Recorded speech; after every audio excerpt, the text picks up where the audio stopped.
Hi friends, this is Julie Golding-Page, independent Stampin' Up! Demonstrator here in St. Stephen, New Brunswick, Canada, along the tidal Scoodic or St. Croix River, the traditional territory of the Passamaquoddy, and I'm grateful that they share this beautiful place with us.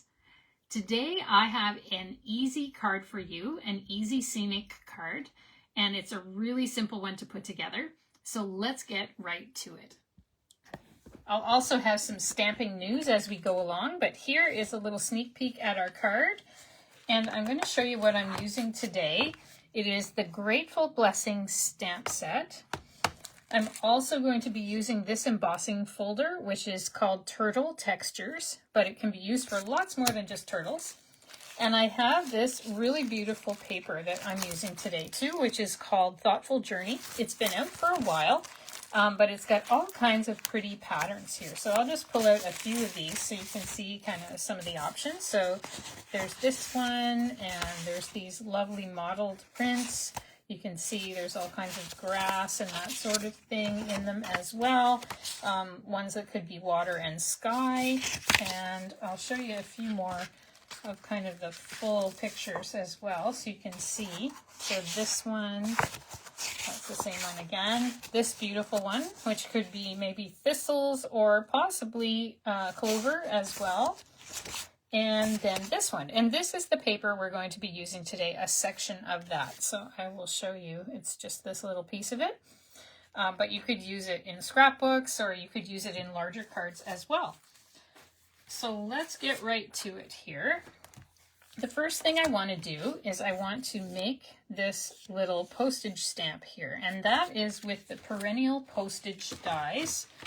These are one of my very favorite sets of dies with these nested postal stamps. Very, very nice. And that gives me a nice segue into talking about my Month of Love card challenge today. So I'm going to just show you, I have this nice graphic for a Month of Love card challenge. And I have always loved Valentine's Day, and I've always liked to send cards to a lot of different people, and not just viewing it as a romantic holiday, but one to say that you just care to people. And so I have this practice of sending out Valentines to various people, and also February happens to be the International Correspondence Writing Month as well. Sorry, I'm just trying to find my piece of paper here that I had.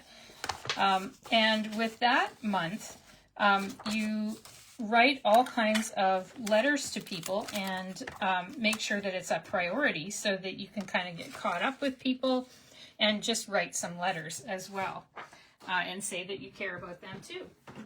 Just grabbing a piece of paper here. Mine has gone AWOL, so we'll just get a new one. Okay. This one will work just fine. Mine disappeared, so I'm just going to use this, just some basic white cardstock here, and we're going to put it through our little machine. I love this machine because it's so simple. Once you get it to grip there, and then I'll put my hand down on the top. I like to use this machine when I'm standing. I find it works better. And there we go. So very, very simply done and quickly. And you've got this elegant looking little postage stamp to stamp on. Isn't that cute?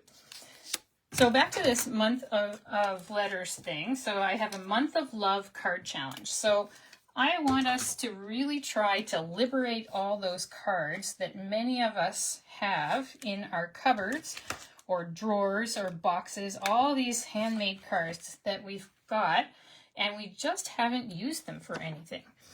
And if you don't have a whole bunch, or if you just want to make some new ones, go right ahead and make new cards instead. I'm just going to move this over so we can see what we're doing. And I'm going to use this stamp that says, "You are loved." So in keeping with our Month of Love challenge. So wherever you get your handmade cards, just make sure you've got your handmade cards ready and get the addresses on them. And just have a simple message. Just say, "I was thinking about you, and so I thought I would send you this card," or "I really appreciate you," or "We haven't gotten together in a while, why don't we?" You know, something really simple. It only needs to be a sentence or two. It doesn't have to be a humongous letter or anything. Not a great big essay, unless that's what you like to do. And get them in the mail. or give them out by hand, whichever thing kind of works better for you. But if you get 14 of them out the door and show me a photo of all of them, so you can do them one at a time or in groups, however you want to do it. It doesn't matter as long as I have a picture that shows you sent these 14 cards. That's on average one every 2 days in February. By the end of February, so by the end, meaning the 28th of February, if you can tell me that, you'll be entered in a draw for just a random draw to get a prize at the end. So anybody in Canada can participate. And to participate, what I'd ask you to do is join my VIP group. If you click through on the link that is right here in this post, it'll take you to my blog post for today. And I've got the link right there for you. I also have it in the cover photo on my Julie's Craft Attic page on Facebook. So you can find it in either place. And please do join us for this challenge. I think it's really good to liberate all those old cards that we've made and nobody gets to enjoy because they're in a box or in a drawer or whatever. And it's just nice to be able to tell people that we care. So there's no purchase necessary, although I'm very happy to help you if you need to find a demonstrator and you don't have one already. I'm always here for customer service, but this is meant to just tell people how much we care about them, and I hope you'll join me in it. I'm going to do it myself as well, and I'm participating in the letter writing challenge as well, but that's a whole other thing that's kind of aside from this. But I would love to see you join me in this group, and my VIP group is going to morph into my customer group. I haven't had a customer group on Facebook for a while. After the challenge is done. So you're welcome to join there if you'd like. We'll share card designs and we'll have news. We'll just do things that can't be done on my business page because I can't have you share your photos there. So just because of the way that it works.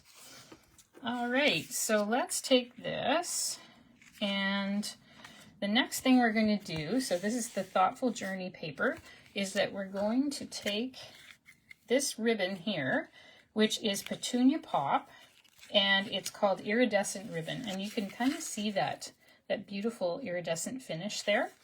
This is actually on the Last Chance list. They just updated the Last Chance list with all kinds of new discounts. So I think that they may have put new discounts on items that were already there, but for sure there's new discounted items that just turned up yesterday. So if you're looking for a bargain, do go to the Last Chance list. That would be great. And I told all my customers about this yesterday when they first updated. I always send out emails to give the latest news. So if you haven't joined my email list, I'd encourage you to do that. You can also unsubscribe at any time. There's no big deal about that at all. But if you go to my blog post, there's a link for you to sign up for my email list as well. All right, so let's get this on here and we will see what we can do with this card. So what I did there was I just used mini glue dots to stick the back of the ribbon to the back of that panel. And now I'm just going to take some more ribbon. I'm going to feed it through here and we're going to tie it once. So this should go through, under normal conditions, it will go through the slot at Canada Post, but always do check with your local postal people and they can help you out for sure. So I'm just going to cut this on a little angle and hope that I did a good job on that. Oh yeah, that looks pretty good. So again, this Petunia Pop iridescent ribbon is on the Last Chance list and it is on a pretty good sale right now. So if you're looking for ribbon in a really pretty spring-like color, this might be it. All right, so let's get that on there. Yeah, that looks pretty good. Okay, so we've got our ribbon on there. And now what we're going to do is we're going to take our embossed panel, because I already embossed it off screen here. You do need the standard size machine to emboss with one of these embossing folders. I believe all they have is standard size ones at the moment that are available. And that makes a really nice design. So it's meant to be turtle shell kind of look, but it doesn't really look like that in a different color. So you can use it for all kinds of things. So what we're going to do is we're going to take our basic white cardstock card base here, and I am going to I have scored that rather. I'm going to use my bone folder, which you can also get from Stampin' Up. As you can see, there's the logo. And I'm going to give that a nice crisp fold. And then I'm going to take this emboss panel and I'm going to adhere that to my card base. All right, here we go. All right, so let's put this on. I'm just trying to get it kind of centered there. It doesn't have to be perfect, that's all right. That's one thing I like about card making. It doesn't have to be perfect, that's for sure. And everybody can give it their own spin, which is really nice. All right, so let's get that on there. I put 4 on the corners, so 1 on each corner. Then I put 1 in the middle. I like to do that because the postal machines will tend to press on the middle of the card and make kind of a little dent in the middle. So this keeps it all popped up to the same level for us. All right, so let's put that on our card, kind of in the center there. All right, that looks pretty good. And then we have our little label here, and that was stamped in our Mossy Meadow. So it's a nice green color that really makes very clear sentiments, I find. I like that as a color to stamp sentiments. It looks very nice, but it's a nice change from black. And that kind of green would go with a lot of things, I think. So let's put this in here. Also, if you're interested in any in-person classes, if you're in the Charlotte County, New Brunswick area, or if you're interested in online classes anywhere in Canada, I did put out my latest round of both yesterday. So just click through on the link that's featured here in the post, and it'll take you right to my website, and you just click on classes there, and you'll be able to find all the latest. So this is what we've got so far. Very simple, right? No time at all, you get it put together. And now we're going to add these beautiful little things. So these are called pressed flower motifs. I find just having a little touch of ribbon and or these little embellishments just makes it look really fancy. So I'm going to put that one up there just above our postage stamp. And I'm going to put another one over here. So that kind of brings it all together there. I used a small one on top and then a larger one on the bottom. And I'm going to put another larger one here. And you see I'm making a triangle to come through the sentiment, through that ribbon piece right to the bottom there. So it leads your eye all the way down. So that is it for our card, friends. That was pretty easy, wasn't it? I hope you enjoyed this video, and I hope you will join my Month of Love card challenge. Please do click through on the blog post link that's right here in this post, and you can find out all about it. If you have any questions, just let me know. But I want us to get all those cards out there and tell everybody how much we appreciate them, maybe get together with them and that sort of thing. I think it's really important in these days when so many things seem to be more and more complicated. So let's get the love out there and spread it around with all our friends and our family. All right, thanks again for watching and have a wonderfully crafty week. Bye for now.